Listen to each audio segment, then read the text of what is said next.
শান্তিপ্রিয়। পৃথিবীতে মুসলমানদের চাইতে শান্তিপ্রিয় আর কোনো জাতি নাই, হতে পারে না। আলহামদুলিল্লাহ বলেন। এখন আল্লাহ তাআলা বলছেন যে ফামান তাবিয়া হুদায়া ফালা খাউফুন আলাইহিম ওয়ালা হুম ইয়াহজানুন। প্রিয় ভাই সব, কোরআনের কথা বলতে গেলে রাতের পর রাত লেগে যায়, কারণ এক মহাসমুদ্র। এটা কি মহাসমুদ্র? কোরআন। এই কোরআন আল্লাহ তাআলা আমাদেরকে শুধু তেলাওয়াত করতে পাঠান নাই। আমাদের অভ্যাস হয়েছে যে খালি তেলাওয়াত করি, মুখস্থ করি। দেখেন না, রমজান মাস শেষ হয়ে গেলে পরে বন্ধু বান্ধব আত্মীয় স্বজন সব এক জায়গায় বসে এক একজন গল্প করে, ভাই আমার পুত্রবধূ 13 খতম, আমার বউ 7 খতম, আমার নাতনি 11 খতম, আর আমি এমনি খতম হয়ে গেছি। প্রিয় ভাই সব, আপনারা বলেন কোরআন শরীফকে এইভাবে শুধু খতম করার জন্য আসছে? আমি কিন্তু আপনাদের কোরআন শরীফ পড়া বা খতম করা নিষেধ করছি না। আমি উদ্দেশ্য বোঝাতে চাচ্ছি, আল্লাহ তাআলা এই কোরআনের জন্য নাজিল করেন নাই যে আমরা জ্বলবো আর পড়বো আর বুঝবো না। আচ্ছা ভাই, একটা বইয়ের নাম কোন তো পৃথিবীতে, একটা বইয়ের নাম আমাকে শুনান যে বইটা মানুষেরা না বুঝে পড়ে? পারবেন বলতে? পারবেন না। এমনকি আপনার ছোট্ট বাচ্চা কেজি 1, কেজি 2, কেজি 3-তে পড়ে, বা কি জানি কয়, নার্সারি গ্রুপে পড়ে, তারেও দেখবেন প্রত্যেকটা শব্দ বানান করিয়া অর্থ সহকারে বুঝে পড়ে। বলেন ঠিক কিনা? কিন্তু কপাল পোড়া মুসলমান জাতি একমাত্র মাজলুম কিতাব, আল্লাহর কিতাব কোরআন শরীফ পড়ে, অথচ কিছু বোঝে না। ঠিক কিনা?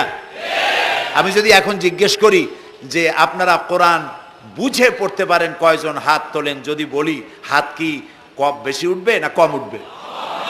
সেই জন্য হাত উঠাইতে বললাম না। এটা আমাদের জন্য কপাল পোড়ার লক্ষণ। কি পোড়ার লক্ষণ?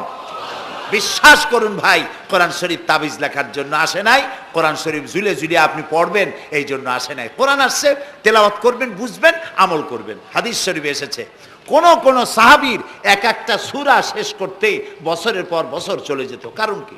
কারণ হলো তারা এক একটি আয়াত পড়তেন, বুঝতেন, বাস্তব জীবনে আমল করতেন, আরেকটা আয়াত পড়তেন, বুঝতেন, আমল করতেন, তারপরে আবার আরেকটা পড়তেন, আমল করতেন। এভাবে করে সাহাবীরা কোরআন পড়তেন, বুঝতেন, আমল করতেন। ফলে এই সাহাবীরা যখন বিয়ে শাদী করতেন, সাহাবীরা যখন ব্যবসা বাণিজ্য করতেন, সাহাবীরা যখন কেনা বেচা করতেন, পারিবারিক জীবন যাপন করতেন, হাঁটাচলা করতেন, তখন মানুষেরা বুঝতে পারত, অনুভব করতে পারত যেন জীবন্ত কোরআন শরীফ চলাফেরা করছে।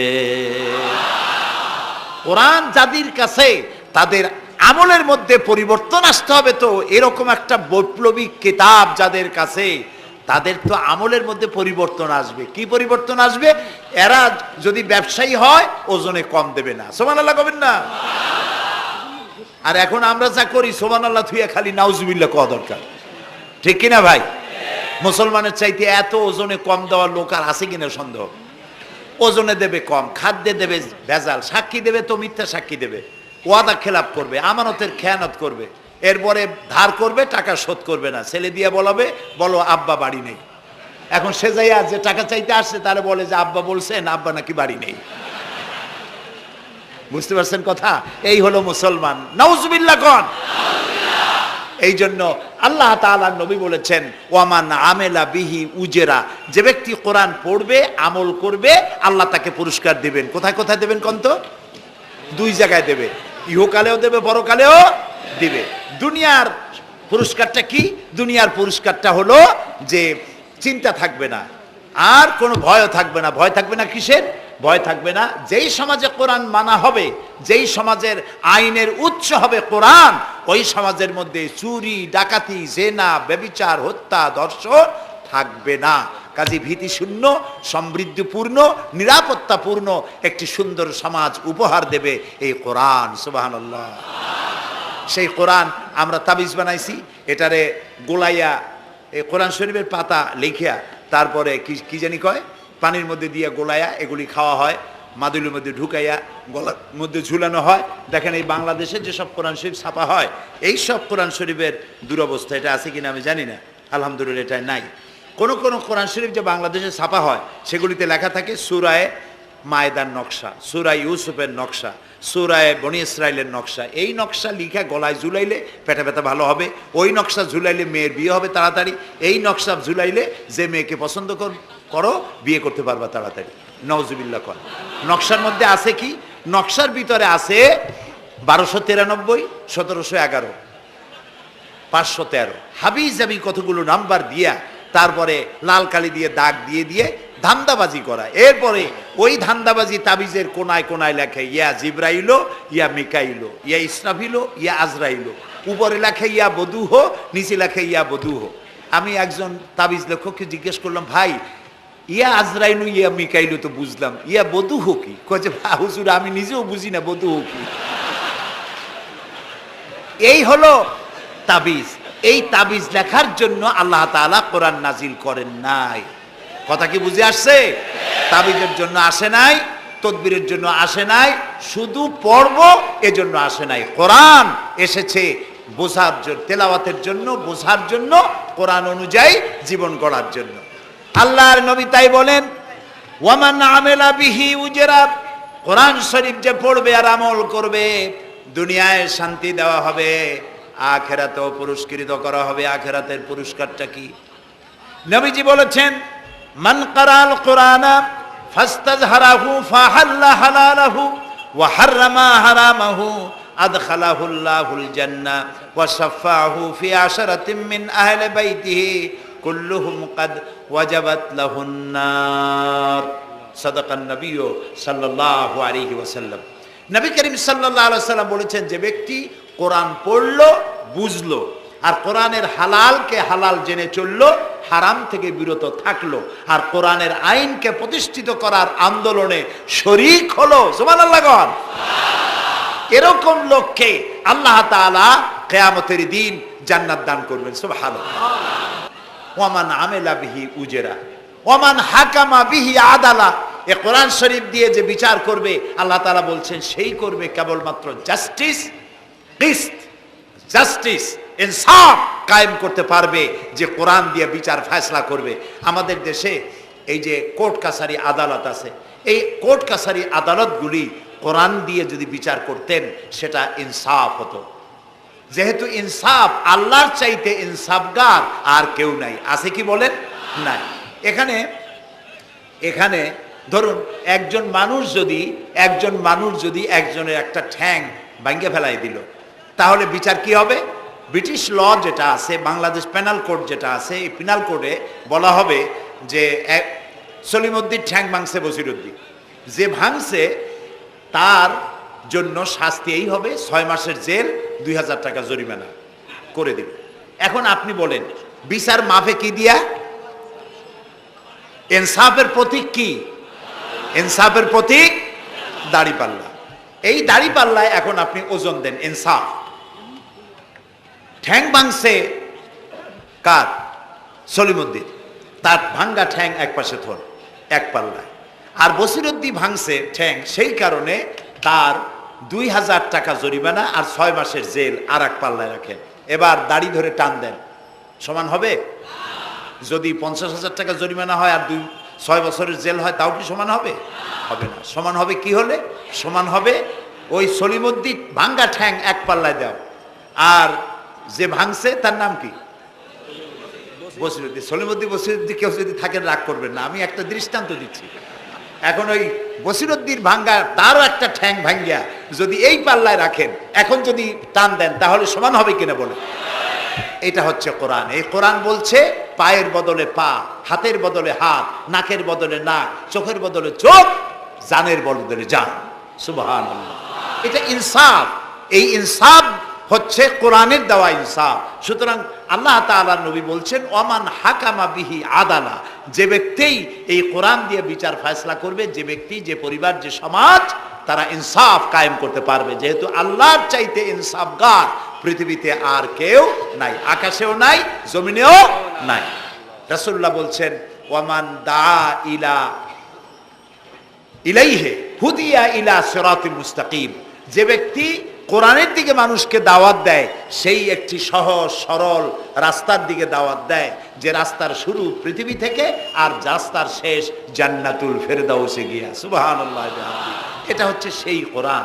বুঝতে না পারার কারণে আমরা বিপদে পড়েছি। প্রিয় ভাই সব, আপনারা আছেন কষ্টে, বসেছেন পানির মধ্যে, আছেন দাঁড়াইয়া, মাথার উপরে ছেঁড়া সামিয়ানা বিরক্ত করছে। আমি লম্বা করতে চাই না। অল্পের মধ্যে ছেড়ে দেই, যাতে করে আপনাদেরও সুবিধা হয়, কষ্ট না হয়।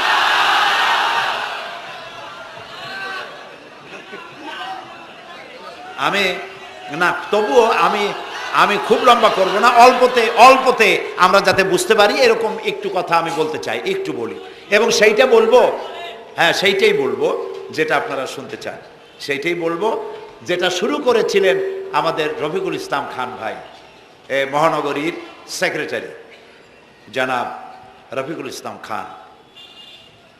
আল্লাহ তাআলা ওনার প্রতি রহম করুন, আমরা বলি আমিন। এবং আমার বক্তৃতার পরে আমরা আমাদের সম্মানিত অ্যাসিস্ট্যান্ট সেক্রেটারি জেনারেলের কিছু কথা আমরা শুনবো ইনশাআল্লাহ। তো আমি ওই আয়াতটা দিয়েই কথা বলি।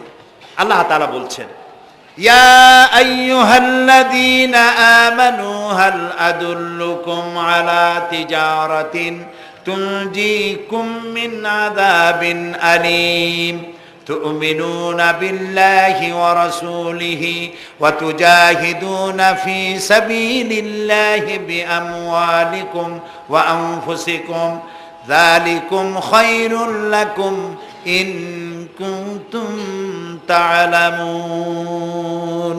হে বিশ্বাসীরা, তোমরা যারা ঈমান এনেছো শোনো, হাল আদুল্লুকুম আলা তিজারাতিন, আমি কি তোমাদেরকে এমন একটি ব্যবসার কথা বলবো না যে ব্যবসায় তোমাদেরকে জাহান্নামের কঠিন শাস্তি থেকে তোমাদেরকে রক্ষা করবে? এমন একটি ব্যবসার কথা বলবো না? তার মানে অবশ্যই এরকম একটা ব্যবসার কথা আমি তোমাদের বলবো যে ব্যবসা তোমাদেরকে জাহান্নামের কঠিন শাস্তি থেকে বাঁচায় দেবে। সুবহানাল্লাহ বলি। জাহান্নাম থেকে বাঁচাবার জন্য ব্যবসা শিখাচ্ছেন কে? আল্লাহ। এবার দেখেন, ব্যবসা এটা করলে লাভও আছে, নোকসানও আছে, ঠিক না? বলেন আছে কিনা?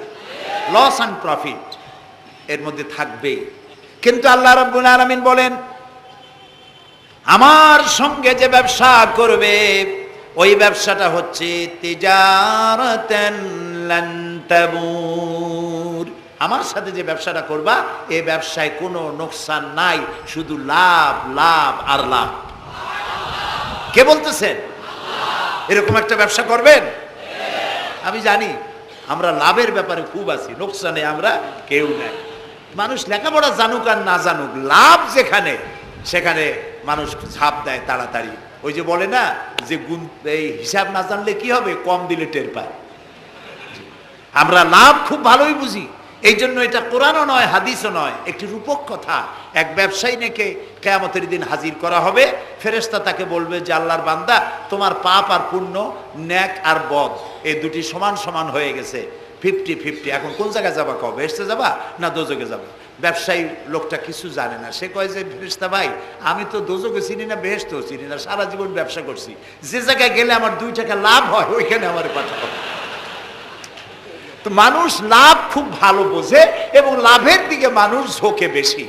এই জন্য আল্লাহ তাআলা বলছেন, হাল আদুল্লুকুম আলা তিজারাতিন তুনজিকুম মিন আযাবিন আলিম, যেটা লাভ আর লাভ। আমার সাথে ব্যবসা করো, শুধু লাভ হবে। তো এই ব্যবসার মধ্যে পুঁজি হলো 3টা। ব্যবসার মধ্যে পুঁজি কয়টা? 3টা। আল্লাহ রাব্বুল আলামিন বলেন, তুমিনুনা বিল্লাহি ওয়া রাসূলিহি ওয়া তুজাহিদুনা ফি সাবিলিল্লাহ। 3টি পুঁজি। একটি হলো আল্লাহর প্রতি ঈমান, রাসূলের প্রতি ঈমান এবং আল্লাহর রাস্তায় জিহাদ করা, মাল দিয়া জান দিয়া। এই কয়টা হলো? 3টা। চলুন এই 3টি কথার ব্যাখ্যা করে তারপরে মোনাজাত করব সংক্ষেপে, যেন আমরা আল্লাহর সাথে ব্যবসাটা শুরু করতে পারি আজকে থেকেই। আল্লাহ যেন তৌফিক দেন, বলেন আমিন। 1 নম্বর হচ্ছে তুমিনুনা বিল্লাহ, আল্লাহর প্রতি বিশ্বাস, আল্লাহর প্রতি ঈমান। বলেন আল্লাহর প্রতি ঈমান। এখন আপনারা বলবেন যে এটা তো কোনো নতুন কথা হলো না, আল্লাহর প্রতি ঈমান আনছি, যদি ঈমানই না থাকতো তাহলে কি বৃষ্টির মধ্যে এই পানির মধ্যে আমরা কি বসে থাকতাম? 100% সত্য কথা। ঈমান না থাকলে কেউ আসতেন না, আর এই পানির মধ্যে, ঝড়ের মধ্যে বাঁশ ভাঙ্গে মাথায় পড়তে পারে এই ঝুঁকি নিয়ে বসতেন না, ঠিক কিনা ভাই? আমরা সবাই ঈমানদার। তবে আল্লাহর উপর ঈমান আনতে হলে 4টি শর্ত লাগে। কয়টি শর্ত? 4টি শর্ত ফুলফিল করলে আল্লাহর উপর ঈমান এনেছি বলে প্রমাণিত হবে, নইলে আল্লাহ আছে এ কথা নুরা পাগলাও বলছে।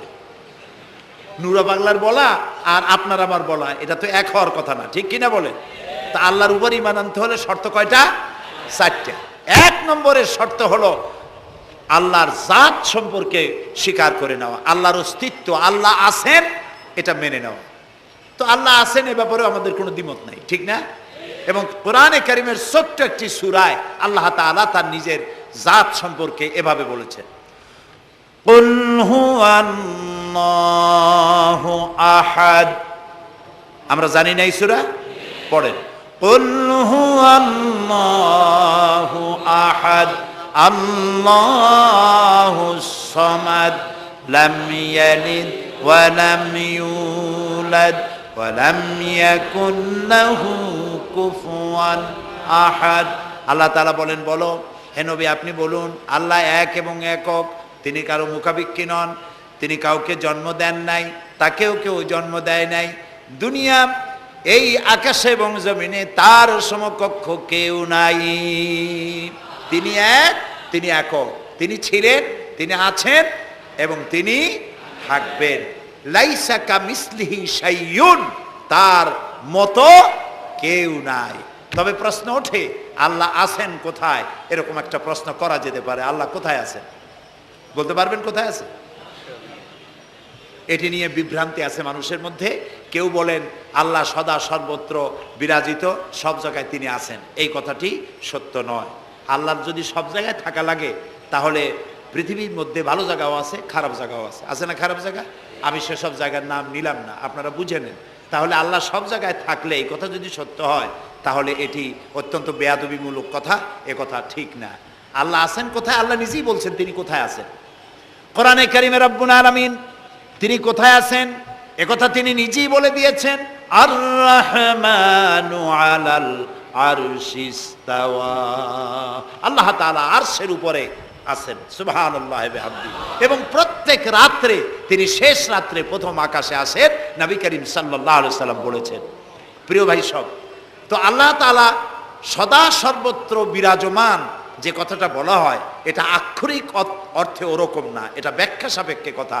আল্লাহ সদা সর্বত্র সব জায়গা সম্পর্কে ওয়াকিফাল, তিনি সব জানেন, সব দেখেন। তিনি সামিউন, তিনি বাসিরুন, তিনি দেখতে পান, তিনি শুনতে পান। আপনার আমার দেখার মধ্যে কোনো বাধা, প্রাচীর, অবস্ট্রাকশন কিছু একটা থাকতেই পারে। আল্লাহর দেখার মধ্যে কোনো বাধা নাই। অন্ধকার রাতেও দেখেন, কুয়াশাচ্ছন্ন হলেও দেখেন, মেঘের মধ্যেও দেখেন, তার দেখায় কোনো বাধা নাই, তার শোনায় কোনো বাধা নাই। এমনকি মহাসাগরের অতল তলদেশে ছোট্ট পাথরের গায়ে লাগানো একটি ছোট্ট পোকা, যাকে মাইক্রোস্কোপ যন্ত্র ছাড়া দেখা যায় না, এমন ছোট্ট সূক্ষ্ম একটি পোকাও যদি, ক্ষুদ্র একটি পোকাও যদি পেটের জ্বালায় অথবা ক্ষুধার জ্বালায় চিৎকার মারে, কেউ শুনতে পায় না। আরশের মালিক আল্লাহ রব্বুল আলামিন তা শুনতে পান। এ হচ্ছে আল্লাহ, তিনি সব শুনতে পান, সব দেখতে পান। তার জাত সম্পর্কে স্বীকার করে নেওয়া, মেনে নেওয়া, তিনি আছেন, তার শক্তি সহকারে তাকে মানা। আমরা যে কোনো জিনিস বিশ্বাস করি তার শক্তি সহকারে বিশ্বাস করি। বাতাসকে বিশ্বাস করি, প্রচণ্ড বেগে বয়ে গেলে আমাদের মাথার উপরে যা আছে ভেঙে চুরে সব শেষ করি ভালো, এভাবে বিশ্বাস করি। পানিকে বিশ্বাস করি, সে চুবায়ে মারতে পারে, ডুবায়ে মারতে পারে। পানির চুবানো, ভিজানো এ শক্তি পানির আছে। আমরা আগুনকে বিশ্বাস করি, জ্বালিয়ে পুড়িয়ে ছাই করে দিতে পারে, এভাবে আগুনের শক্তি সহকারে বিশ্বাস করি। সাপকে বিশ্বাস করি, বাঘকে বিশ্বাস করি, দংশন করলে, থাবা মারলে কাম সারা। পয়জনকে বিশ্বাস করি, খাইলে পরে মরে যেতে পারি, শক্তি সহকারে বিশ্বাস করি, ঠিক না? এখন আল্লাহরে বিশ্বাস করি, এই কথা শুধু বললেই হবে না, আল্লাহকে বিশ্বাস করতে হবে তার গুণ সহকারে। সেই জন্য 4টি শর্তের 1 নম্বর শর্ত হলো আল্লাহর অস্তিত্বকে মানা। 2 নম্বরের শর্ত হচ্ছে আল্লাহর গুণাবলীকে স্বীকার করা, মেনে নেওয়া। আল্লাহর গুণাবলী কি? কোরআন শরীফে আল্লাহর অনেকগুলি নাম আছে। আল্লাহ এ হচ্ছে ইসমে জাত। আল্লাহ এটা কি? ইসমে জাত, আসল নাম কি? আল্লাহ। বলেন সবাই আল্লাহ। ন কিন্তু আল্লাহ এটা অশুদ্ধ, বলার সময় মুখটা গোল হয়ে যাবে। আল্লাহ বলেন সবাই আল্লাহ।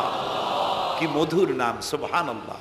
সুবহানাল্লাহ। আল্লাহ নিজেই বলেছেন ওয়ালাহুল আসমাউল হুসনা, আল্লাহ রয়েছে সুন্দর সুন্দর নাম।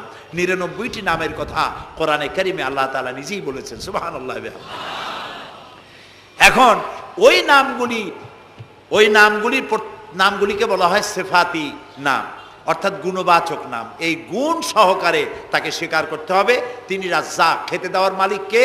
আল্লাহ। তিনি রব, সৃষ্টি করেন। তিনি খালেক, তিনি স্রষ্টা। তিনি রব, তিনি প্রতিপালনকারী। তিনি রহমান, তিনি দয়ালু। তিনি রহিম, তিনি রহমান, তিনি দাতা। রহিম, তিনি দয়ালু। অর্থাৎ প্রত্যেকটা নামের এক একটা শব্দ অর্থ আছে এবং সেই অর্থ সহকারে বিশ্বাস করতে হবে তাকে। এই বিশ্বাস যদি আমরা করতে পারি তাহলে শিরক থেকে আমরা বাঁচতে পারবো। সুবহানাল্লাহ বলেন। আচ্ছা বলেন তো, সন্তান দেওয়ার মালিক কে? সন্তান না দেওয়ার মালিক কে? হায়াতের মালিক কে? মওতের মালিক কে? খেতে দেওয়ার মালিক কে? কষ্ট দেওয়ার মালিক কে? কষ্ট থেকে বাঁচাবার মালিক কে? সব কিছুর মালিক কে? এইভাবে আমরা কি বিশ্বাস করি? না, সবাই করি না। যারা বলেছেন আমিও বিশ্বাস করি, হ্যাঁ বিশ্বাস আমাদের থাকতে পারে, কিন্তু অনেক লোক আছে এভাবে বিশ্বাস করে না বলেই বিবাহ করেছে, সন্তান হয় না। তখন শাহ আলী বাগদাদি রহমতুল্লাহ আলাইহের মাজারে গিয়া সেখানে বসে তার ওই মাজারের কাছে গিয়ে চাইলো আমারে সন্তান দাও, খাজা বাবার সন্তান দাও। অথবা হাইকোর্টের মাজারে বৃহস্পতিবার দিন গিয়ে ভিড় করলো, বাবা সন্তান দাও, অথবা মামলায় পড়েছি বাঁচায় দাও, পরীক্ষা দেবে ছেলে পাশ করায় দাও ইত্যাদি। বলেন এরকম? বলে না? জায়েজ নাই, একদম জায়েজ নাই। কাকে বলতে হবে? আল্লাহর নবী বলেছেন ওয়াইদা সাআলতা ফাসআলিল্লাহ, কিছু বলতে চাইলে আল্লাহরে বলো। ওয়াইজা সাআলতা ফাসআলিল ফাস ওয়াইজা ইসতাআনতা ফাসতাইন বিল্লাহ, সাহায্য যদি চাও আল্লাহর কাছে সাহায্য চাও। আমরা সূরা ফাতিহার ভিতরে প্রত্যেক নামাজের প্রতি রাকাতেই বলি ইয়্যাকা না'বুদু ওয়া ইয়্যাকা নাস্তাঈন। আল্লাহ তাআলা একমাত্র তোমার ইবাদত করি আর একমাত্র তোমারই কাছে সাহায্য কামনা করি।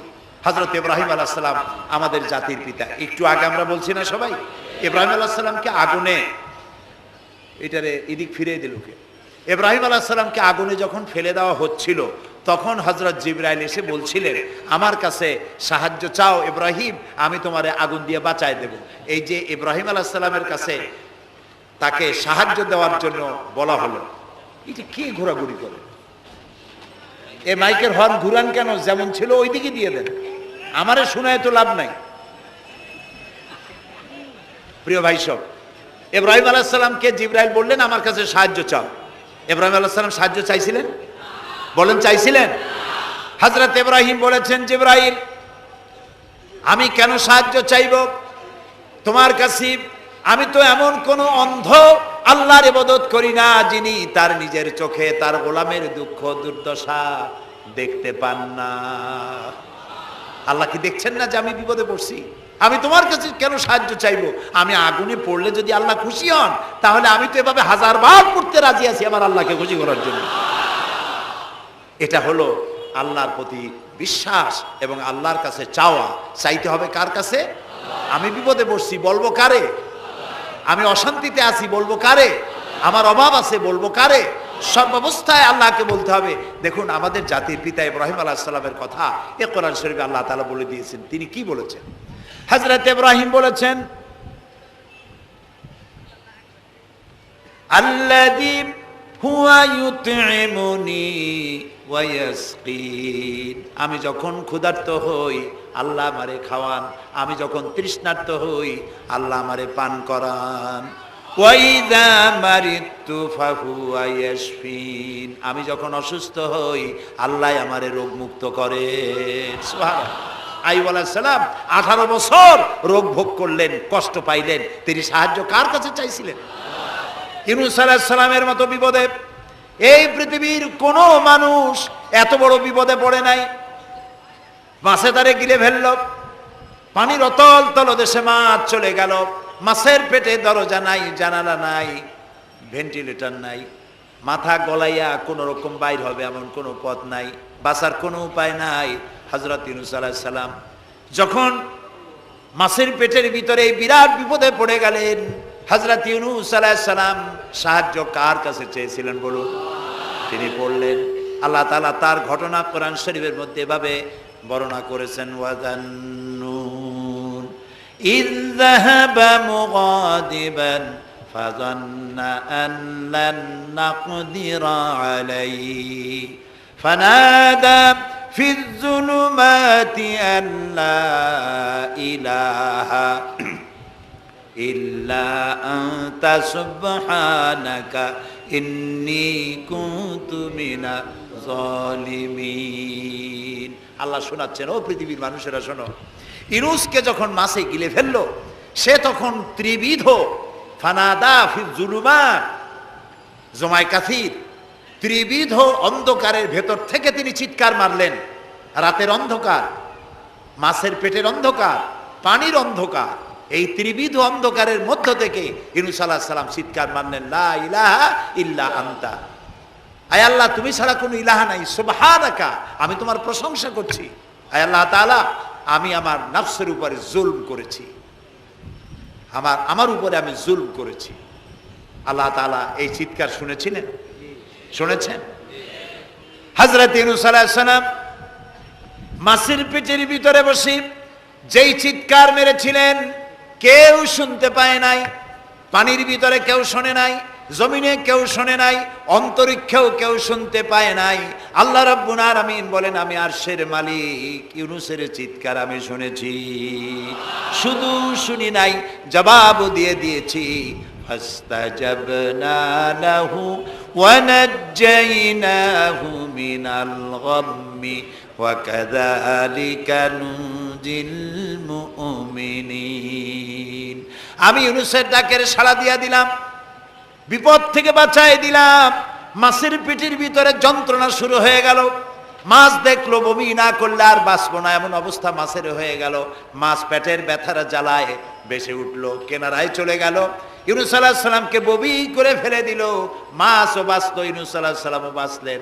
আল্লাহ তাআলা বলেন, শুধু ইউনূস রে নয়, ওয়া কাযালিকা নুনজিল মুমিনিন, আমার মুমিন বান্দারা যদি বিপদে পড়ে, এরকম বিপদে যদি পড়ে যায় আর আমারে যদি ডাকে, আমি আল্লাহ রব্বুল আলামিন এই বিপদ থেকে যত বড় বিপদ হোক আমি আল্লাহ বাঁচায়ে দেব। তা আল্লাহ বিপদ থেকে বাঁচাবেন, আর আমি মুসলমান বিপদে পড়েছি, মাজারে গিয়া চাইলাম, নাউযুবিল্লাহ। বিশ্বাস করুন ভাই, বিশ্বাস করুন, কবরের ভিতরে যিনি শুয়ে আছেন, যত বড় পীর হোক, যত বড় খাজা বাবা হোক, আপনাকে সাহায্য তিনি করতে পারবেন না, পারবেন না, পারবেন না।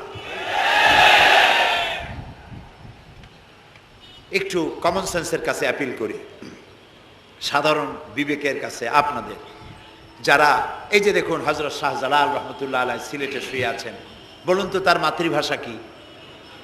আরবি। তিনি ইয়েমেন থেকে এসেছিলেন।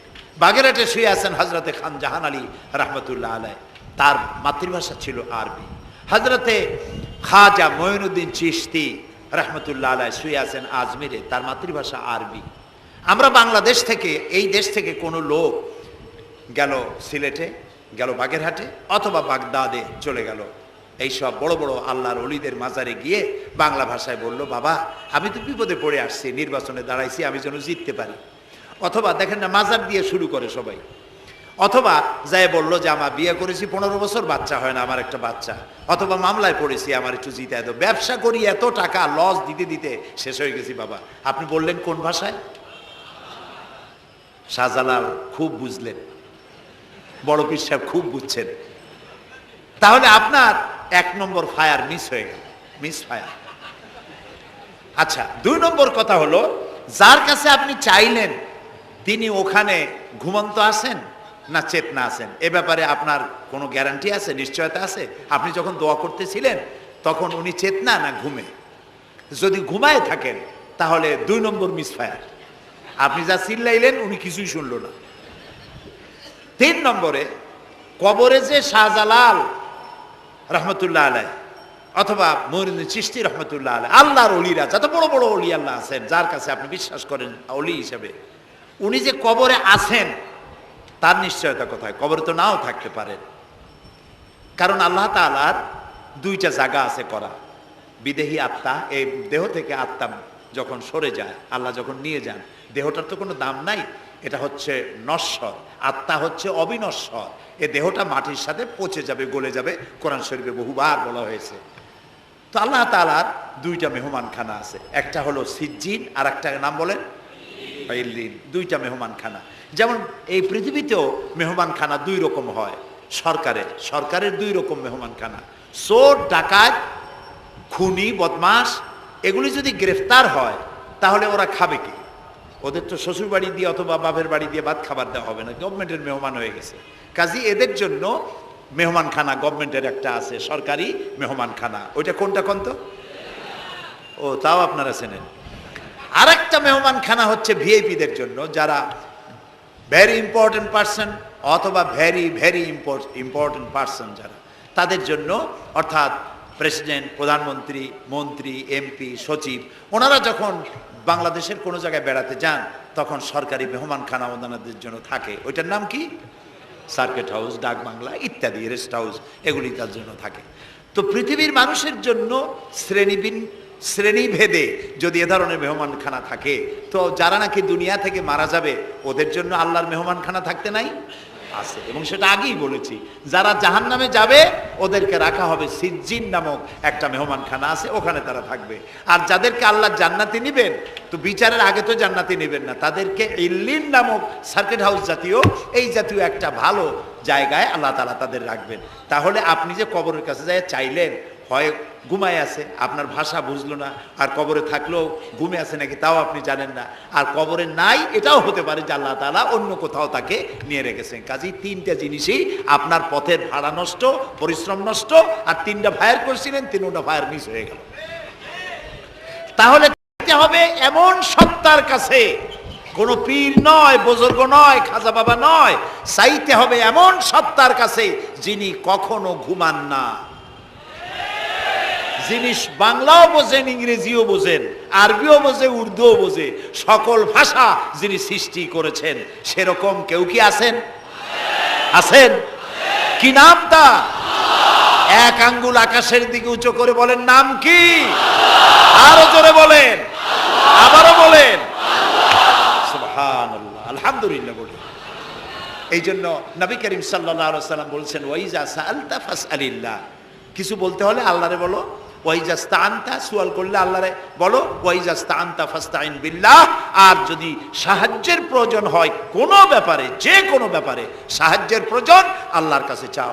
আমাদের অবস্থা হলো এই যে ইমাম তো দুর্বল, বিপদে পড়লেই দৌড় দেয় মাজারের দিকে। মুসলমানের সম্পর্ক মাজারের সাথে হবে না, সম্পর্ক হবে মসজিদের সাথে। আল্লাহর নবী যখনই বিপদে পড়তেন, মুসিবতে পড়ে যেতেন, সঙ্গে সঙ্গে উজু করে মসজিদে নববীর ভিতরে প্রবেশ করতেন, 2 রাকাত কাজায়ে হাজাতের নামাজ পড়তেন, আল্লাহর দরবারে হাত তুলতেন, চোখের পানি ছেড়ে দিতেন, আল্লাহ রাব্বুল আলামিনের দরবারে মোনাজাত কবুল হয়ে যেত। নবীজি আমাদেরকে উপদেশ দিয়েছেন, বিপদে যদি পড়ো, মুসিবতে যদি পড়ে যাও, উজু করো, মসজিদের ভিতরে ঢুকে যাও, কাজায়ে হাজাতের নামাজ পড়ো, আর সেজদায় পড়ে চোখের পানি দিয়া, গাল ভিজানো নয়, চোখের পানি দিয়া যায় নামাজ ভিজিয়ে দাও, আর আল্লাহর কাছে প্রার্থনা করো, কাঁদতে থাকো। রব্বুল আলামিন, আল্লাহর নবী বলেছেন, বান্দা যদি গুনাহ মাফির জন্য গুনাহ করেছে, লজ্জায় অনুতপ্ত হয়ে অনুশোচনা করে বান্দা যখন কাঁদতে থাকে, চোখের পানি নাকের অর্ধেক আসতে না আসতে আল্লাহ রব্বুল আলামিন বান্দারে মাফ করে দেন। বিশেষ করে বুড়া মানুষ, আমাদের মধ্যে 2 শ্রেণীর লোক আছে, যুবক আর বৃদ্ধ। মাহফিলগুলিতে আল্লাহর মেহেরবানি যুবকেরা অনেক বেশি আসে, আলহামদুলিল্লাহ বলে। এরকম আসতে করলেন কেন? আপনি তাকায় দেখেন, ডানে বায় তাকান, ডানে বায় তাকান, দাড়ি পাকা কয়জন আছে দেখেন। 2%, 3% or 5% দাড়ি পাকা হতে পারে, 95% যুবক আর যুবক। সুবহানাল্লাহ, আলহামদুলিল্লাহ। বামপন্থীদের এখানেই কষ্ট, এখানেই কষ্ট। তারা চিন্তা করে এত কষ্ট করিয়া পয়সা করি দিয়া তারপরে কর্মী বানাইলাম, একটা মাহফিলে গিয়া কি এর একটা সমাবেশ দেখলো, মাহফিলে গেল, আমাদের পুকুরের জিয়ানো মাছগুলি সব ইসলামের পুকুরে চলে গেল। এটা তাদের জন্য হেভি লস। আসলে ওরা ধরে রাখতে পারবে না, ঠেকাইতে পারবে না। গায়ে তো মুসলমানের রক্ত, রক্ত কার? এসব যুবকেরা একটা মুসলিম মায়ের পেটে জন্মগ্রহণ করেছে, একটা মুসলিম পিতার জন্মে আসছে। আর রাসূলুল্লাহ যুবকদের ব্যাপারে যে কত কথা বলেছেন, সুবহানাল্লাহ বলো আগেই। রাসূলুল্লাহ বলেছেন কিয়ামতের দিন আল্লাহর আরশের ছায়া ছাড়া কোনো ছায়া থাকবে না, প্রচন্ড রৌদ্র হবে, জমিনটা তামার মতো হয়ে যাবে। ইন্না লিল্লাহি ওয়া ইন্না ইলাইহি রাজিউন। সেই জায়গায় আরশের নিচে 7 শ্রেণীর লোকদেরকে আল্লাহ তাআলা জায়গা দেবেন। কয় শ্রেণী? ওর মধ্যে এক শ্রেণী হচ্ছে অশাবুন নাশা ফি ইবাদাতিল্লাহ, ওই সব যুবক যারা রাত কাটিয়েছে আল্লাহর ইবাদতের মধ্য দিয়ে। সুবহানাল্লাহ। যুবকদের ইবাদতে আল্লাহ তাআলা বেশি খুশি হন, বেশি খুশি হন। কারণ হলো এই যে মসজিদের ইমাম সাহেব অথবা প্রাইমারি স্কুলের মাস্টার যদি বলে যে আমি ঘুষ খাই না, এই কথার কোনো দাম আছে? আপনি প্রাইমারি স্কুলের মাস্টার, আপনি মসজিদের ইমাম, আপনার ঘুষ দেবে কেটা? ঘুষ খাই না বললে তো হবে না। কোন মন্ত্রী যদি বলে, এসপি যদি বলে, দারোগা যদি বলে ঘুষ খাই না, 1000 বার দাম আছে, ঠিক না ভাই? এখন একজন বুড়া যদি বলে যে প্রত্যেক রাত্রে আমি তাহাজ্জুদ পড়ি, আপনি তো পড়বেনই, কারণ আপনার তো ঘুম আসে না। কাশিতে এমন পাওয়া পাইছে, চোরবাড়ির কাছে আসতে পারে রাতের বেলায়, খালি কাশা, জম্মের কাশা। আর যুবকের তো তামাম দুনিয়ার ঘুম আইসে ঠাইসে ধরে। সেই যুবক সে যদি এই ঘুমকে দুহাতে ঠেলে দিয়ে যদি মধ্যরাতের পরে, রাতের 2/3 পরে যদি নামাজে দাঁড়ায় যায়, আল্লাহ রাব্বুল আলামিন খুশি হয়ে যান। সুবহানাল্লাহ বলো। এই যুবকদের সম্পর্কে রাসূলুল্লাহ কি সুন্দর কথা বলেছেন। রাসূলুল্লাহ বলেছেন উসিকুম বিশ-শাবাবে খায়রা ফাইন্নাহুম আরাক্কু আফইদা লাকাদ বাসানি আল্লাহু বিল হানিফিয়্যাতি সামহা ফাখালাফানি আশ-শুয়ুখ ওয়া হালাফানি আশ-শাবাব। সাদাকান নবী সাল্লাল্লাহু আলাইহি ওয়াসাল্লাম। নবী করিম সাল্লাল্লাহু আলাইহি ওয়াসাল্লাম বলেছেন, আমি তোমাদেরকে উপদেশ দিচ্ছি তোমরা যুবকদের ব্যাপারে কল্যাণকামী হবে। সুবহানাল্লাহ বলেন। কারণ যুবকদের দিল নরম, আর আল্লাহ তাআলা আমাকে এই পৃথিবীতে উদারতা সহকারে দিন প্রতিষ্ঠার কাজে আমাকে পাঠিয়েছেন। আর এই পৃথিবীতে আমার আল্লাহর দেওয়া ইসলাম প্রতিষ্ঠা করার কাজে আমার বিরোধিতা করেছে বুড়োরা, আর সহযোগিতা করেছে যুবকেরা। দেখেন না রাসূলুল্লাহর সাথে বিরোধিতা কারা করলো? তাদের বয়স কত? আবু জাহেল, আবু লাহাব, ওতবা, সাইবা, মুগিরা, ওলীদ, আবু সুফিয়ান, কুষ্টিসুদ্ধা, সকলের বয়স ছিল 40-এর ওপরে। আর যারা ঈমান আনলো সর্বপ্রথম, তাদের বয়সগুলি রাসূলুল্লাহকে যারা সাহায্য করলেন, হযরতে জুবাইর ইবনুল আওয়াম, আব্দুর রহমান বিন আউফ ইসলাম কবুল করলেন, বয়স তখন 17 বছর। হযরতে আবু বকর ইসলাম কবুল করলেন, বয়স তখন 37 বছর। হযরত ওমর রাদিয়াল্লাহু তাআলা ইসলাম কবুল করলেন, বয়স তখন 26 বছর। হযরত আলী যখন ইসলাম কবুল করেছেন, বয়স তখন মাত্র 8.5 বছর। সব তরুণেরা, যুবকেরা ইসলামের জন্য রক্ত দিয়েছে, যুবকদের রক্তের উপর ইসলাম প্রতিষ্ঠিত হয়েছে। সুবহানাল্লাহ। সেই জন্য এই যৌবনকালে ইবাদতের মূল্য সর্বাধিক।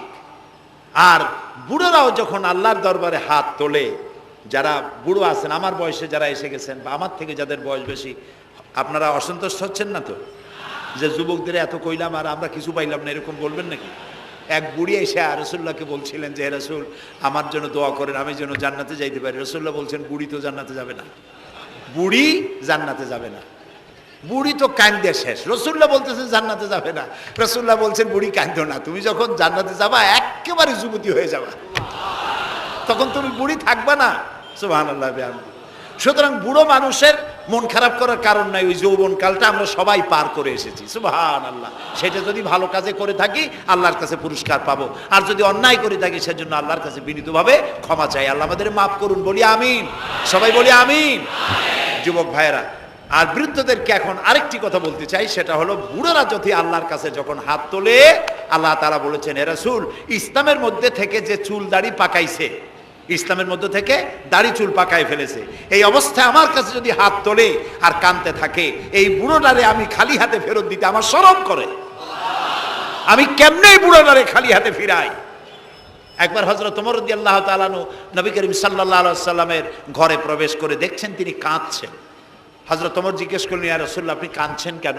তিনি বললেন, এইমাত্র জিবরিল এসেছিল, জিবরিল এসে আমারে বলে গেল যে আপনার উম্মতের মধ্যে যেই সব লোক ইসলামের মধ্যে থেকে দাড়ি চুল পাকিয়েছে, কিয়ামতের দিন আল্লাহ তাআলা ওই সব বুড়া বুড়িদেরকে শাস্তি দিতে লজ্জাবোধ করবেন। হযরত ওমর বলেন, ইয়া রাসূলুল্লাহ, এ তো আপনার উম্মতের জন্য শুভ সংবাদ, আপনি কাঁদেন কেন? আল্লাহর নবী বলেন, হে ওমর, আমার কান্নার কারণ ভিন্ন। আমার কান্নার কারণ হচ্ছে আমার লজ্জা করে, আমার লজ্জার অনুভূতিতে আঘাত লাগে এই ব্যাপারে যখন আমি চিন্তা করি যে আল্লাহ রাব্বুল আলামিন যেই বুড়াদেরকে কিয়ামতের দিন শাস্তি দিতে লজ্জা বোধ করবেন, সেই বৃদ্ধ মানুষগুলো আল্লাহর সাথে নাফরমানি করতে লজ্জা বোধ করে না। এই জন্য এই দুঃখে, এই লজ্জায় আমি কান্দি। বয়সের একটা সীমা থাকা উচিত যে আপনি কোন পর্যন্ত পাপ করবেন। বুড়া হয়ে গেছে, তারপরও মদ খায়, তারপরে জেনা, ব্যভিচার, শয়তানি, বদমাশি, এগুলি কি? দাড়ি চুল পাকা এগুলি কি? এগুলি আগে পাকতো না কারো। পৃথিবীতে সর্বপ্রথম দাড়ি আর চুল পেকেছে হযরত ইব্রাহিম আলাইহিস সালামের। এর আগে কারো দাড়ি চুল পাকে নাই। ইব্রাহিম আলাইহিস সালাম প্রশ্ন করলেন আল্লাহর কাছে যে আল্লাহ তাআলা, এটা কি হলো আমার? আল্লাহ তাআলা বললেন, এটা হচ্ছে ওয়াকার, এটা মর্যাদা, তোমার সম্মানকে বাড়িয়ে দেওয়া হলো।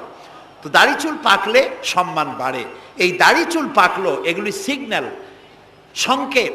দাড়ি পাকছে, সংকেত দেওয়া হলো তুমি কিন্তু বয়সের প্রান্তে এসেছো। চোখে কম দেখো, আর একটা সিগন্যাল, মৌতের আর একটা সিগন্যাল। খাইয়া হজম করতে পারো না, আর একটা সিগন্যাল। তুমি ঘুমাইতে পারো না, রাতের বেলা ঘুম আসে না, আর একটা সিগন্যাল। দাঁড়াতে পারো না, কোমর ব্যথা করে, আর একটা সিগন্যাল। একটার পর একটা সিগন্যাল আসতেছে, 1 নম্বর, 2 নম্বর, ডেঞ্জার সিগন্যাল নাম্বার 10। তারপরেও হুঁশ হয় না মানুষের। নাউযুবিল্লাহি মিন যালিক। আল্লাহ তাআলা আমাদের হুঁশে আসার তৌফিক দান করুন, আমরা বলি আমিন। প্রিয় ভাই সব, খুব লম্বা করা যাবে না। 2 নম্বরে বলছিলাম আল্লাহর গুণাবলীর উপরে বিশ্বাস। 3 নম্বরে আল্লাহর কুদরত, আল্লাহর ক্ষমতায় বিশ্বাস। আল্লাহরে বিশ্বাস করি, এই কথার দাম নাই। দাম হবে 4টা শর্ত পূরণ করলে। কয়টা শর্ত? 3 নম্বরে আল্লাহর ক্ষমতা। 3 নম্বরে কি? আল্লাহর ক্ষমতা কি? আল্লাহর ক্ষমতা হচ্ছে রাতকে দিন বানান, দিনকে রাত বানান, জীবিতকে মৃত্যু করেন, মৃত্যুর ভিতর থেকে জীবন দান করেন, সাগরকে নগর বানান, নগরকে সাগর বানান। তিনি মরুভূমিতে ঝর্ণা, মরুভূমির ভিতরে পানির প্রস্রবণ চালু করে দিতে পারেন, মরা গাছে ফুল ফুটায় দিতে পারেন। শুধু 2টা অক্ষর কুন বলেন হও, আর সঙ্গে সঙ্গে হয়ে যায়। আল্লাহ তাআলা বলেছেন ফাআলুন লিমা ইউরিদ, যা খুশি তিনি তাই করতে পারেন। সুবহানাল্লাহ বলে। এই মাত্র কয়েক মাস আগে সুনামি কি হয়েছিল? এইটা যদি হয় সুনামি, তাহলে কুনামি কি আল্লাহ জানে। সুনামি হইল মালয়েশিয়া, ইন্দোনেশিয়া, মালদ্বীপ, শ্রীলঙ্কা, ইন্ডিয়া, থাইল্যান্ড, এই উপকূলীয় এলাকায় সুনামি। মাত্র 1.5 মিনিট, 1.5 মিনিটের সুনামিতে জলকম্পন আর পানি কম্পনে 2.5 লক্ষ মানুষ শেষ, আর 1 লক্ষ মানুষের কোনো খোঁজ নাই। প্রায় 3.5 থেকে 4 লক্ষ মানুষ দুনিয়া থেকে বিদায় হয়ে গেল 1.5 মিনিটের মধ্যে। আর সমুদ্রের পানি 33 থেকে 35 ফিট উঁচু হয়ে পানি এসে নগর, গাড়ি বাড়ি ভেঙে চুরে পাতার মতো, শুষ্ক পাতার মতো সব উড়িয়ে ভাসিয়ে শেষ করে দিল। সুবহানাল্লাহ। আবহাওয়াবিদরা বলেছেন, বিজ্ঞানীরা বলেছেন, এটা নাকি কি বলে, ভারত মহাসাগরের অতল তলদেশে যেখানে মাটি, ওই মাটিরও কয়েক কিলোমিটার নিচে ফাটল ধরেছে। সেই ফাটল ধরে কি দিকে করিয়া জমিনে কম্পন লাগলো, পানিতেও কম্পন লাগলো। আমাদের এই যে ঢাকায় সকালবেলায় যারা মর্নিং ওয়াক যারা করেন, রমনা লেকের পাশ দিয়ে হাঁটতেছে, হঠাৎ পিছনে পানি মারছে, দেখে যে সকলের পিছনে পানি মারে কে? তাকায় দেখে রমনা লেকের পানি উথাল পাথাল খেয়ে গেছে। ভূত না জেন জুতা মুতা ফালাই ধুয়ে দিছে। তো পানির মধ্যে যে কম্পনটা বাংলাদেশে হলো, এই কম্পনটা যদি মাটিতে হতো, তাহলে এই অপরিকল্পিত বানানো শহর ভেঙ্গে চুরে ভর্তা হয়ে যেত। আল্লাহ শুকরিয়া আদায় করি যে আল্লাহ তাআলা দয়া করে আমাদের গরিব দেশটাকে হেফাজত করেছেন। বলেন আমিন। আল্লাহ তাআলা, আমরা পাপী, আমরা 1000 বার স্বীকার করি আমরা পাপী, আমরা গুনাহগার, আমরা অপদার্থ, আমরা অযোগ্য তোমার বান্দা হওয়ার। তুমি এই গরিব মুসলমানদের এই দেশটাকে দয়া করে আসমান এবং জমিনি সব বালা ও মুসিবত থেকে হেফাজত করো আল্লাহ তাআলা। প্রিয় ভাই সব, আল্লাহ তাআলার ক্ষমতাকে বিশ্বাস করতে হবে। আর 4 নম্বরে আল্লাহর হুকুম এবং আহকামকে মানতে হবে, আল্লাহর আদেশ আর নিষেধ মানতে হবে। তা না হলে মুসলমান হওয়া যাবে না। যা যা আদেশ করেছে, যদি প্রশ্ন করা হয় মুসলমান কারে বলে, তাহলে আমি এক লাইনে বুঝাই দিই মুসলমান কারে বলে। ব্যাখ্যা দেওয়া যাবে সারা রাত, কিন্তু ব্যাখ্যা দেওয়ার জরুরত নাই, এক লাইনে বুঝাই দিই মুসলমান কারে বলে।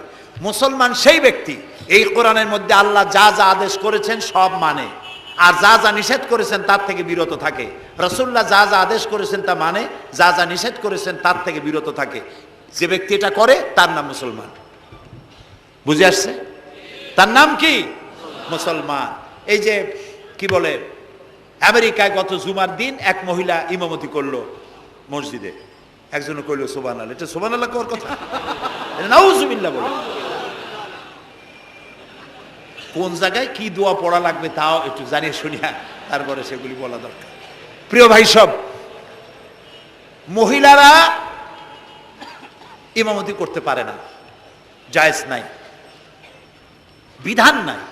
কোরআন হচ্ছে কমপ্লিট, নতুন করে কোনো কথা বান্দার জন্য বলার কোনো দরকার নাই, সব আল্লাহ বলে দিয়েছেন। সুবহানাল্লাহ কোন আল্লাহ তাআলা এই কোরআনের মধ্যে বলেছেন, আল ইয়াউমা আকমালতু লাকুম দীনাকুম ওয়া আতমামতু আলাইকুম নি'মাতি ওয়া রাদিতু লাকুমুল ইসলাম দীনা। আমি আজ এই ইসলামকে একটি পূর্ণাঙ্গ জীবন ব্যবস্থা হিসেবে কমপ্লিট করে দিলাম এবং এটার উপর আমি সন্তুষ্ট হলাম। কে বলেছেন? আল্লাহ তাআলা বলেছেন এটা কমপ্লিট, নতুন করে কিছু করার দরকার নাই। আমাকে একজন জিজ্ঞেস করলো যে মেয়ে লোকের পিছনে নামাজ যে পড়া, মেয়ে লোক যে ইমামতি করতে পারবে না, এটা কোরআন শরীফের কোন আয়াতে আছে এবং হাদিসের কোন হাদিসে আছে যে মেয়ে লোক ইমামতি করতে পারবে না?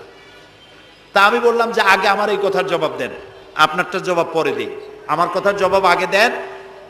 মাগরিবের নামাজ কয় রাকাত পড়ি ফরজ? 3 রাকাত। 4 রাকাত পড়া যাবে না, এটা কোরআন শরীফের কোন আয়াতে আছে, কোন হাদিসে আছে? ফজরের নামাজ ফরজ কয় রাকাত?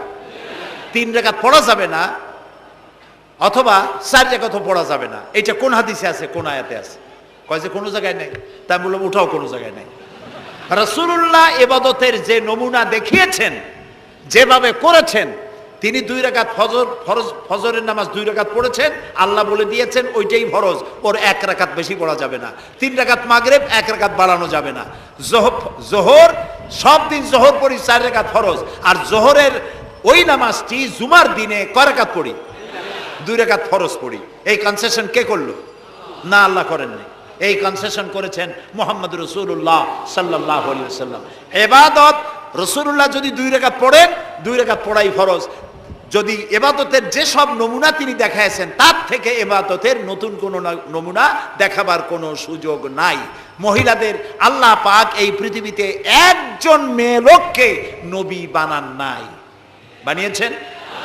যদি মহিলাদের ইমামতি জায়েজ থাকবে, তাহলে নবী করিম সাল্লাল্লাহু আলাইহি সাল্লামের জামানায় না হোক, অন্তত তার ইন্তেকালের পরে তার স্ত্রী আমাদের মা হযরত আয়েশা সিদ্দিকা রাদিয়াল্লাহু তাআলা আনহা এবং খাতুনে জান্নাত হযরত ফাতেমা রাদিয়াল্লাহু তাআলা আনহা মসজিদে নববীতে অন্তত একদিনের জন্য হলেও জুমার নামাজের ইমামতি করার চান্স পেতেন। সুতরাং ইসলামে নাই, ইতিহাসে নাই।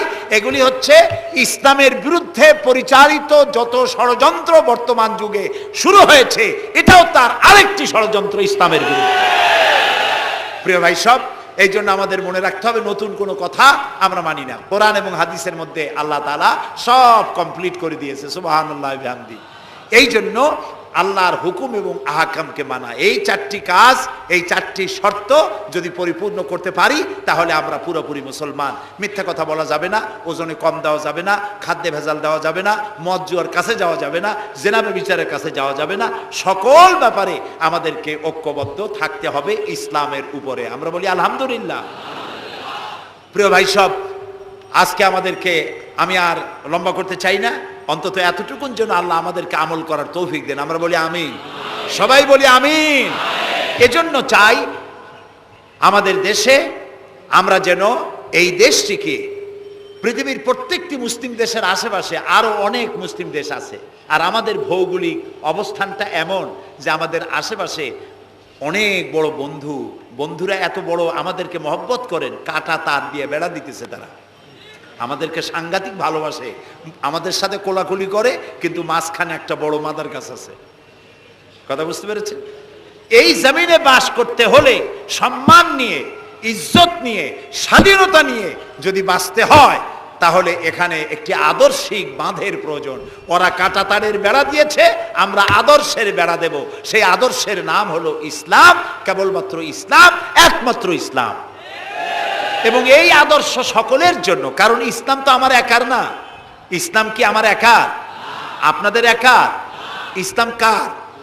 আল্লাহর। জোরে বলেন, ইসলাম কার? অনেকে প্রশ্ন করেন যে ইসলাম যে আপনারা ইসলাম ইসলাম করেন, ইসলাম যদি পৃথিবীতে আসে, যদি বাংলাদেশে কায়েম হয়, তাহলে হিন্দু, খ্রিস্টান, বৌদ্ধ ওদের কি হবে? তা আমি বলি, দেখেন, মায়ের চাইতে খালার মহব্বত বেশি হওয়া এটা খুব সুলক্ষণ না। এটা কি লক্ষণ?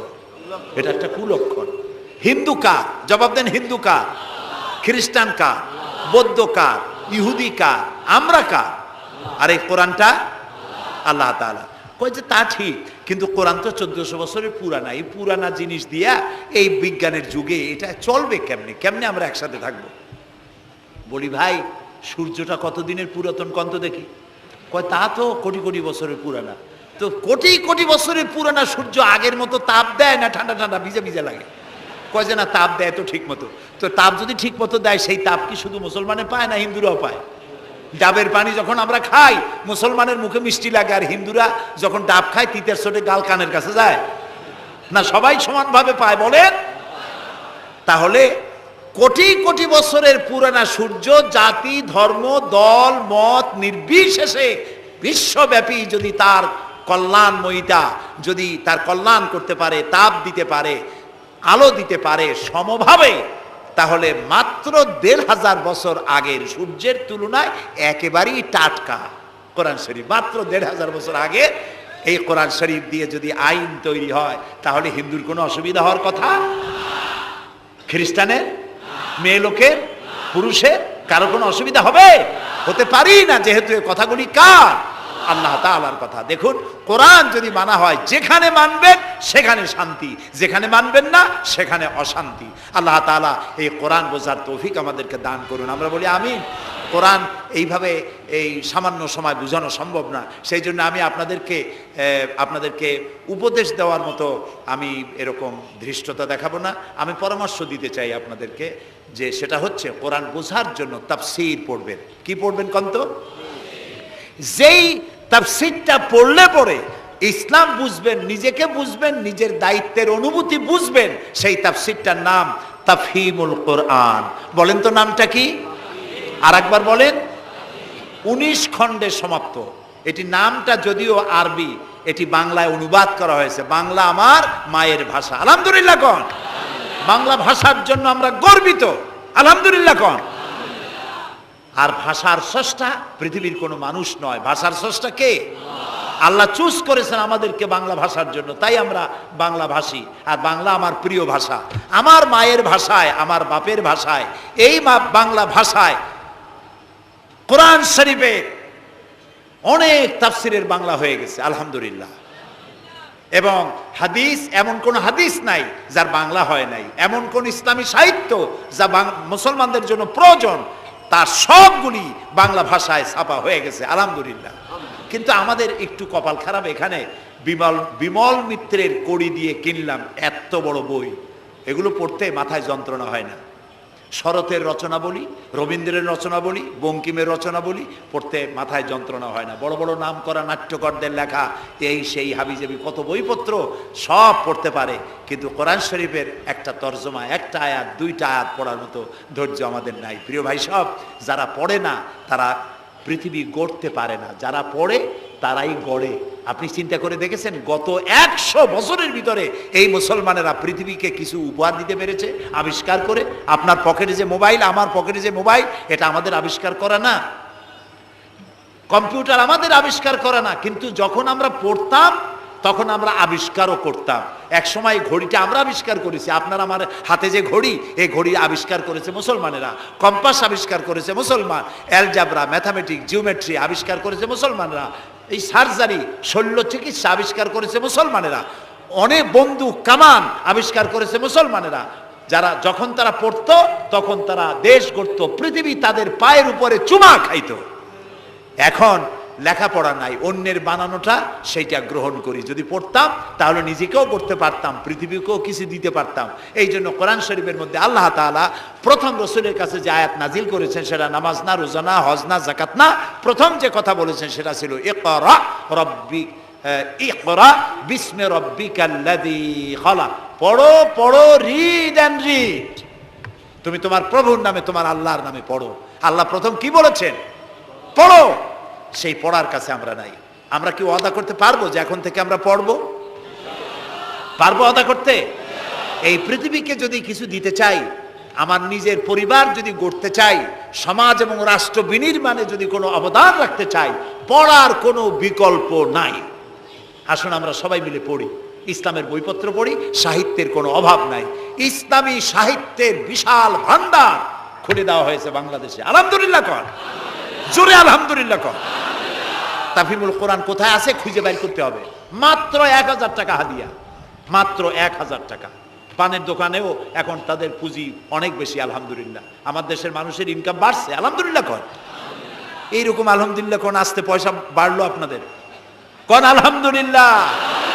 মানুষের না শুকুরিটা বেশি। দেখেন রোজার মাসে কাঁচামরিচের দাম একটু বাড়িয়ে গেল, দেখছেন না শুকুরি, তখন কি চিল্লা পাল্লা শুরু হয়ে গেল। কাঁচামরিচ 180 টাকা, এই দেশে থাকবো না। তো লোকেরা বলেছে আপনারা যান না কেন? আচ্ছা, বেগুন হইছে 80 টাকা কেজি, বেগুন 80 টাকা। তো রোজার মাস বেগুন 80 টাকা, বেগুনি খাইতে পারে না। বাংলাদেশের মানুষ তো উদ্ভাবনী ক্ষমতা আছে। পত্রিকায় দেখলাম যে পেপেনি বানাইছে তারা, পেঁপে কাইটিয়া তাতে বেসন লাগাইয়া বেগুনি আর বানাইতে পারে নাই, পেপেনি বানাইছে। তো দেখলাম যে নোবেল, এই ভাজা পোড়ার উপরে যদি নোবেল পুরস্কারের কোনো ব্যবস্থা থাকতো তাহলে বাংলাদেশ নোবেল পুরস্কার পাইতো পেপেনি বানাইয়া। বেগুন হয়েছে 80 টাকা, সেই জন্য ঝগড়াঝাটি এক শেষ। কাঁচামরিচ 120 টাকা, সেজন্য একেবারে চিল্লায় শেষ। কিন্তু মূলা যখন 3 টাকা, গরুতেও খায় না। এত মূলা হইলো, এত কপি হইলো, সেজন্য আল্লাহ শুকরিয়া নাই, শুকরিয়া আদায় করে না। মানুষকে আল্লাহ শকর আদায় করতে হবে। এই দেশ আমাদের, এটা মার্চ মাস, এই দেশে এই মাসেই দেশ স্বাধীন হয়েছিল। সেই স্বাধীনতার জন্য যারা জীবন দিয়েছিলেন তাদের জন্য আমরা মোনাজাতে দোয়া করব, এবং এই স্বাধীনতা, সার্বভৌমত্ব কিয়ামত পর্যন্ত আল্লাহ যেন এই দেশে টিকিয়ে রাখেন, সেজন্য আল্লাহর কাছে আমাদেরকে দোয়া করতে হবে। স্বাধীনতার কত দাম এটা বুঝতেছে আজ প্যালেস্টাইনের ফিলিস্তিনি মুসলমানেরা, বুঝতে পারছে কাশ্মীরের মুসলমানেরা, বুঝতে পারতেছে চেচনিয়া বসনিয়ার মুসলমানেরা। আমরা যেন, আমাদেরকে আল্লাহ তাআলা যেন কিয়ামত পর্যন্ত এই স্বাধীনতার মর্যাদা দেওয়ার তৌফিক আমাদেরকে যেন দেন, আমরা বলি আমিন। প্রিয় ভাই সব, সেই জন্য বলছিলাম পড়তে হবে, বইপত্র কিনবেন, মাত্র 1000 টাকা হাদিয়া। তাফহিমুল কোরআন প্রথম খণ্ডকে যদি একসাথে সব না কিনতে পারেন, অন্তত 1 খণ্ড, 2 খণ্ড, 3 খণ্ড কিনে হলেও পড়বেন। আর 5 ওয়াক্ত নামাজকে সঠিকভাবে আদায় করবেন। যেভাবে ওয়াজ শুনতে আসছেন, তাফসীর শুনতে আসছেন, এইভাবে মসজিদে গিয়ে বা জামাত নামাজ আদায় করবেন। নামাজ পড়লে কপাল খুলবে। কপাল হলো সৌভাগ্যের প্রতীক, আর নাক হলো মর্যাদার প্রতীক। মানুষে বলে না যে ভাই আমার কপাল পুড়ছে, কপালে কি আগুন লাগছিল? পুড়লো কেন? কপাল পুড়ছে মানে ভাগ্য নষ্ট হয়েছে। আবার বলে ভাই আমার নাক কাটা গেছে, তো নাক কাটছে কি দিয়ে? ছুরি দিয়ে না কেসি দিয়ে? নাক কাটা গেছে মানে কি? মানে হলো ছেলে আর মেয়ে এমন কাম করছে, বেইজ্জত হয়ে গেছে, আমার নাক কাটা গেছে। তাহলে বোঝা গেল নাক হলো মর্যাদার প্রতীক, আর কপাল হলো মর্যাদার প্রতীক। সৌভাগ্যের প্রতীক কপাল, আর মর্যাদার প্রতীক হলো নাক। এই নাক আর কপাল দিয়ে কেউ যদি তার ভাগ্য সুপ্রসন্ন করতে চায়, মর্যাদা যদি বৃদ্ধি করতে চায়, দৈনিক 5 বার এই কপাল আর নাক দিয়ে আল্লাহর দরবারে সেজদায় পড়ে যাও। আল্লাহ রাব্বুল আলামিনকে যত সেজদা দিবে আল্লাহ তত খুশি হয়ে যাবে। নামাজ, নামাজ রাসূলুল্লাহ বলেছেন মান তারাকা সালাতান মুতাআম্মিদান ফাকাদ কাফারা, ইচ্ছা করে যে নামাজ ছেড়ে দেবে কাফের হয়ে যাবে। কথা বুঝে আসছে ভাই? রাসূলের হাদিস, কাফের হয়ে যাবে। নামাজ না পড়লে মুসলমান বলে দাবি করার হক তার নাই। 5 ওয়াক্ত নামাজ সঠিকভাবে আদায় করতে হবে। নামাজ জীবনে আর ছাড়বো না, এই ওয়াদা করা যাবে? যারা পারবেন কেবলমাত্র তারাই 2 হাত উঁচু করেন, বলেন ইয়া আল্লাহ তোমার পবিত্র নামে শপথ করি, কসম করি, যতদিন পর্যন্ত মালাকুল মউত আমার মাথার কাছে না আসতেছে ততদিন পর্যন্ত ফরজ নামাজ, ফরজ রোজা আর ছেড়ে দেব না, আর ছাড়বো না, আর ছাড়বো না। এবার বলেন ইয়া আল্লাহ আমার মৃত্যু পর্যন্ত আমার আজকের এই ওয়াদা আমাকে পালন করার তৌফিক দাও, আমিন আমিন ইয়া রাব্বাল আলামিন। সবাই হাত নামান, এক্ষুনি মোনাজাত করব। মোনাজাতের জন্য দাঁড়ানো ভাইরা মেহেরবানি করে একটু বসেন। আমি এতক্ষণ কিন্তু একবারও বলি নাই যে বসেন বসেন বসেন। এবার মোনাজাত হবে, মোনাজাতের জন্য মেহেরবানি করে একটু বসেন। মোনাজাতটা বসে করাই আদব করে নেবেন। আল্লাহুম্মা আমিন। ربنا ظلمنا أنفسنا وإن لم تغفر لنا وترحمنا لنكونن من الخاسرين سبحانك اللهم وبحمدك نستغفرك ونتوب إليك হায় আল্লাহ তাআলা, হাজার হাজার মুসলমান নরনারী বৃষ্টি এবং ঝড়ো হাওয়াকে উপেক্ষা করে তোমার বান্দা বান্দিরা দীর্ঘক্ষণ ধরে তোমার দ্বীনের কথা শুনেছেন। আল্লাহ তাআলা মেহেরবানি করে আমাদের তামাম জিন্দেগির গুনাহ খাতাকে মাফ করে দাও রব্বুল আলামিন। আমাদের মধ্য থেকে যাদের মা বাপ দুনিয়া থেকে জনমের মতো বিদায় হয়ে গেছে, আল্লাহ তাআলা তাদের কবরগুলিকে জান্নাতের টুকরায় পরিণত করে দাও। রব্বির হামহুমা কামা রব্বায়ানি সগীরা। সবাই পড়েন রব্বির হামহুমা কামা রব্বায়ানি সগীরা। হে আল্লাহ তাআলা, আমাদের মা বাপ যারা বৃদ্ধ অবস্থায় বাড়িতে আছেন, আল্লাহ দয়া করে তাদেরকে সুস্থতা দাও, ইমানের সাথে বাঁচার তৌফিক দাও। আল্লাহ তাআলা বিছানায় ফালায়া আরজালিল উমর, বয়সের নিকৃষ্টতম পর্যায়ে তাদেরকে ফেলে রেখো না, সুস্থ অবস্থায় ইমানের সাথে তোমার দরবারে উঠাইয়া নিও রব্বুল আলামিন। তাম পৃথিবীতে মুসলমানেরা আজ বড় বিপদের মধ্যে সময় কাটাচ্ছে। আল্লাহ তাআলা তাম পৃথিবীর বিপদগ্রস্ত মুসলমানদেরকে তুমি সাহায্য করো। আল্লাহ তাআলা Iraq, Afghan, Palestine, Kashmir, Chechnya, Bosnia সহ দুনিয়ায় যত জায়গায় মুসলমানেরা বিপদে আছে, আল্লাহ সকলকে তুমি উদ্ধার করো। আল্লাহ তাআলা আমাদের প্রিয় জন্মভূমি বাংলাদেশ, এই বাংলাদেশ এটা স্বাধীনতার মাস। এই মাসে তুমি মেহেরবানি করে এখানে যুদ্ধ শুরু করায়া আল্লাহ তাআলা বিজয় দান করিয়েছিলে। আল্লাহ তাআলা তুমি দয়া করে এই দেশের স্বাধীনতা কিয়ামত পর্যন্ত অক্ষুণ্ণ রাখো। যারা এই দেশে জীবন দিয়েছেন আল্লাহ তাআলা তাদের আত্মার আমরা মাগফিরাত তোমার কাছে কামনা করছি। আল্লাহ তাআলা আমাদের দেশের স্বাধীনতার সার্বভৌমত্ব আল্লাহ তুমি স্থায়ী করে দাও। আল্লাহ তাআলা এখানে যারা মাহফিলে এসেছেন অনেকেই দোয়া চেয়েছেন, যিনি যে জন্য দোয়া চেয়েছেন আল্লাহ দোয়া মঞ্জুর করে নাও।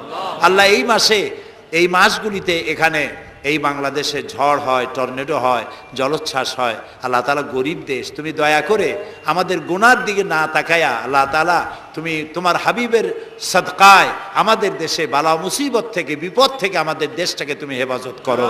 আল্লাহ তাআলা বর্তমান সরকার যেসব ওয়াদা করে ক্ষমতায় এসেছেন, এই ওয়াদাগুলি প্রত্যেকটি ওয়াদা অক্ষরে অক্ষরে পালন করার তৌফিক দান করে দাও। আল্লাহ তাআলা সন্ত্রাস থেকে আমাদের এই জাতিকে তুমি রক্ষা করো। আল্লাহ কারাই দেশে বোমা মারে, কারা গ্রেনেড হামলা চালায় তুমি তাদেরকে জানো। আল্লাহ তাআলা তুমি দয়া করে এদেরকে হেদায়েত নসিব করে দাও। আল্লাহ তাদেরকে হেদায়েত নসিব করে দাও। আল্লাহ তোমার ইলমে যদি জানা থাকে ওদের কপালে হেদায়েত নাই, তাহলে তুমি হামান, সাদ্দাত, ফেরাউন এদেরকে যেভাবে গজব দিয়েছো, আমার দেশে যারা নৈরাজ্য সৃষ্টি করতে চায়, গ্রেনেড হামলা করে, বোমা হামলা করে, মানুষ মারে, সন্ত্রাসী তৎপরতা চালিয়ে মানুষকে হত্যা করে, আল্লাহ এদেরকে ওইভাবে গজব দিয়ে, লানত দিয়ে বিদায় করে দাও। আল্লাহ তাআলা আমাদের দেশটাকে তুমি দয়া করে রক্ষা করো, হেফাজত করো আল্লাহ তাআলা। আল্লাহ তাআলা মিরপুর সমাজ কল্যাণ পরিষদ বহু কষ্ট করে এই আয়োজন করেছেন। আল্লাহ তাআলা তারা যেন ঋণগ্রস্ত না থাকে। যত লোক মাহফিলে বক্তব্য শুনতে এসেছেন আল্লাহ তাআলা যাওয়ার সময় তাদেরকে এই পরিষদকে সাহায্য করে যাওয়ার জন্য তৌফিক দান করে দাও। আল্লাহ তাআলা মা বোনেরা যারা এসেছেন তাদের গুনাহ খাতাকে মাফ করে দাও। মা বোনদেরকে পর্দায় থাকার তৌফিক দান করে দাও। নিঃসন্তানীকে সন্তান দিয়ে দাও। মা বোনদের এমন আমল করার তৌফিক দাও যাতে করে কিয়ামতে হযরত আয়েশা, হযরত খাদিজার সঙ্গে হাসর নসিব হয়ে যায়। রব্বুল আলামিন আমাদেরকে বিবি বাল বাচ্চা যা দান করেছো সবগুলিকে আল্লাহ তুমি দিনদার, ইমানদার, নামাজি, পরহেজগার বানায় দাও। আমাদের যাদের অসুখ বিসুখ আছে আল্লাহ দয়া করে আমাদের রোগ ব্যাধি ভালো বানায় দাও। রব্বানা তাকাব্বাল মিন্না ইন্নাকা আনতাস সামিউল আলিম ওয়া তুব আলাইনা ইন্নাকা আনতাত তাওয়াবুর রহিম। সুবহানা রাব্বিকা রাব্বিল ইজ্জাতি আম্মা ইয়াসিফুন ওয়া সালামুন আলাল মুরসালিন ওয়াল হামদুলিল্লাহি রাব্বিল আলামিন। ওয়াজআল آخر كلامنا عند الموت لا إله